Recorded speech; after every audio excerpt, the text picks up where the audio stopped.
మోషే సంపూర్తిగా దేవుని చిత్తానికి అప్పగించుకున్నాడు. అదే దైవజనుడు అంటాడు, మీ శరీరములను ఆయనకు సమర్పించండి. మీ ఆలోచనలు కాదు, మీ ప్రణాళికలు కాదు.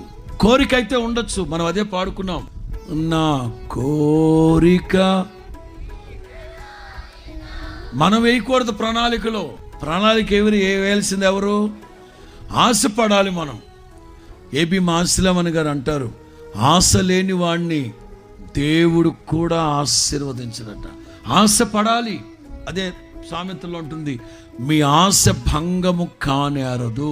తెలుగు బైబిల్లో జస్ట్ మీ ఆశ భంగము కానేరదు. బట్ ఇన్ ఇంగ్లీష్ బైబిల్లో సమీప భవిష్యత్తులో ఏమి జరగాలని, ఏమి కలగాలని నీవు ఆశపడుతున్నావో అది భంగము కానేరదు. అది మీకు కలుగునుగాక.